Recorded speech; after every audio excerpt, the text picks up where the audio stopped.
the sequence on the open ocean with the Essex and the Mosasaurus and the Spinosaurs, it was going to be a real challenge. He said he never wanted us to do a shot where the T-Rex just comes into frame and stands and strikes a pose and like there was always something emotional driving its performance. And he wasn't joking when he said, do 50 different versions of that Spinosaur, put them all on a table, and I'm going to go and cast which one of those creatures I want in my film. Hi, my name's David Vickery, and I'm going to take you behind the scenes on Jurassic World Rebirth.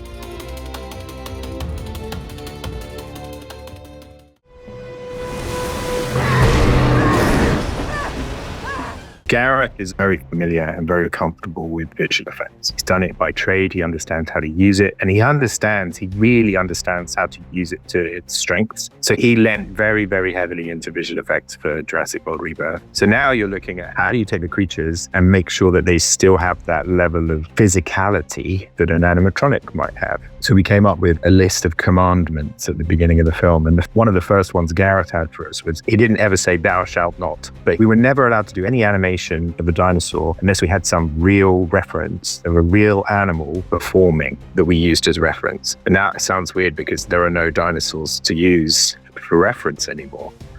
But it was not always about find a T-Rex and then try and match it to, I don't know what you'd even match a T-Rex animation to, but it was about trying to find an emotional performance or a physical behavior that a creature in the real world has that we can use to drive the emotional, physical, and reactive behavior of our dinosaurs. And so it's not a technical development, but it's a workflow that we adopted, which I felt gave our dinosaurs a sort of credibility as a real animal that we'd never had in the Jurassic films before. I said to Gareth when he first said it to me, I was like, but we don't have T-Rexes yet. How do you get a bit of reference for a T-Rex? And, part of that's just the science. We actually look at fossil records of dinosaurs or any real animals, and you can see where ligaments attach on the bones. There are marks on the skeletal details. So you understand the body mechanics of it, and you can get a really good idea of how they move. And we worked with Steve Brissati, our paleontologist, to help get a better understanding of the latest thinking about T-Rex and its pose or a Spinosaur. But then in terms of what animals do you reference, I think in two different ways. You're like, okay, maybe a T-Rex, what could you think? An elephant, fine. An elephant moves with a certain gait and a certain weight that maybe you learn something from an elephant. But Gareth said it's not necessarily about the way they move. It could just be about the way they react to something, or about the emotion that you can see in that creature in that particular moment. So if you needed to get something where an animal was looking scared or a dinosaur was startled by something, you'd look for a reference of a large creature that was being startled and try and lean into the character of that performance when you're using it as reference. Other creatures are a little easier. It might be that we had a quadruped or lizard, so you can actually look at alligators or crocodiles or giant Japanese salamanders. Or there's a sequence in the movie where the Mutodon traps our protagonist inside a gas station and it's ramming its head against the doors trying to get in. And the team actually found reference of a goat trying to ram its head into a door and doing exactly the same sort of thing. And so it serves a couple of different purposes. It helps us show Gareth something and he says, oh no, that's the right thing. But also he stopped questioning the way we were animating something because he knew we were using something real to refer to. So our sort of approval process in the animation was much better. And yeah, it ended up being a really good tool that we used.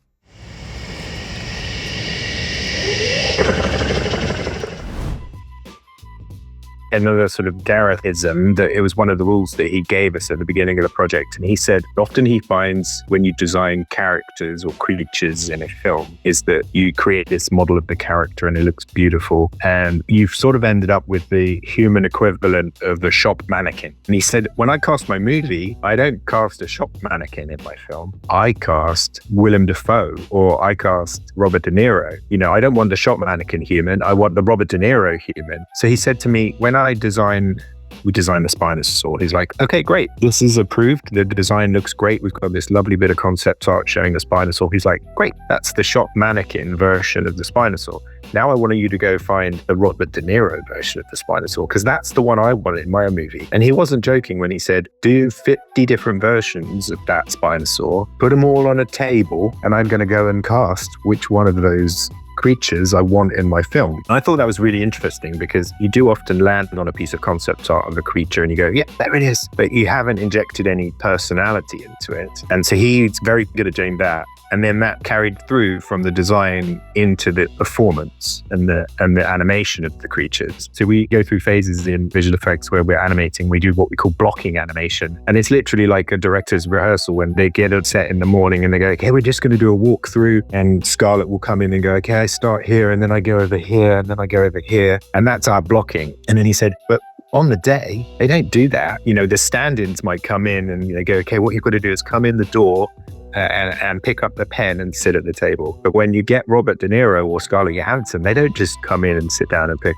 They add all of their character and their uniqueness to it, and you're paying for what you get, which is a brilliant performance. So we had to find the ways to help the dinosaurs do the same thing. He said he never wanted us to do a shot where the T-Rex just comes into frame and stands and strikes a pose and like there was always something emotional driving its performance that you had to understand. So it comes back to the animation reference and it comes back to just giving character to those creatures.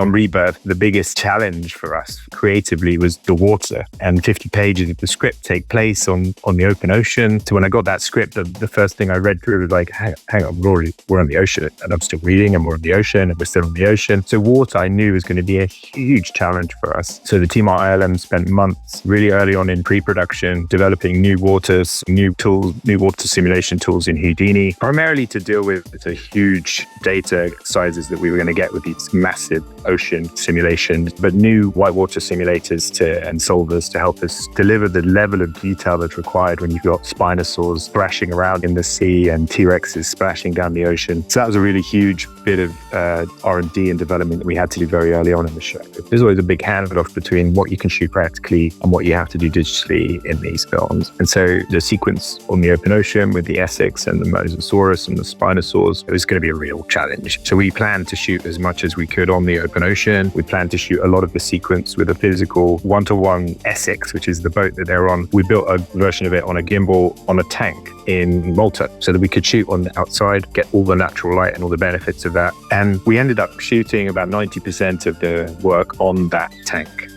And there was no water in that tank. So really what ILM then had to do is generate digital oceans, digital water simulations and splashes and sprays. In 90% of the shots in the sequences have no real water in them at all. But what we've got is the benefit of Neil Corbold, who was our special effects supervisor, has created this practical gimbal of the boat. So all the cast could be standing on the boat and then the boat would move around and pitch different angles and degrees. He took the real Essex boat out onto the ocean and he put sensors all over it so he could measure how the boat moved and reacted in different ocean conditions. And then he could program the motion base on the tank to recreate those exact motions again.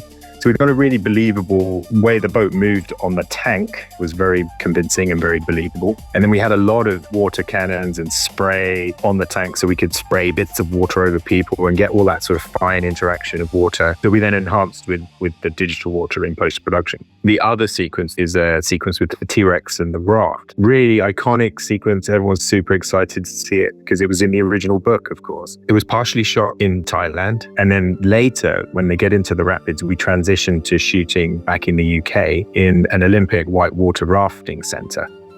And the idea being that we can have our cast in the water with all the white water and the rocks flowing around them and using all of the benefits of having them in natural exterior daylight. And that we replace all of the environment around them and add our T-Rex in. A couple of hiccups in that process always come in that the water's lovely and warm in Thailand, so your cast can happily get in. But in the UK, it was a little colder. So the cast actually ended up wearing 6mm wetsuits on their bodies. So part of the benefits of advances in technology allowed us to replace their arms and legs digitally in post-production. So you can't tell that they were wearing wetsuits on the day. It was a really big part of the work that we had to do in that sequence, as well as all the incredibly complex water simulations. We had to extend the river, so we had to match into the existing flow of the river that was at the whitewater center and had the T-Rex thrashing and splashing around in amongst it.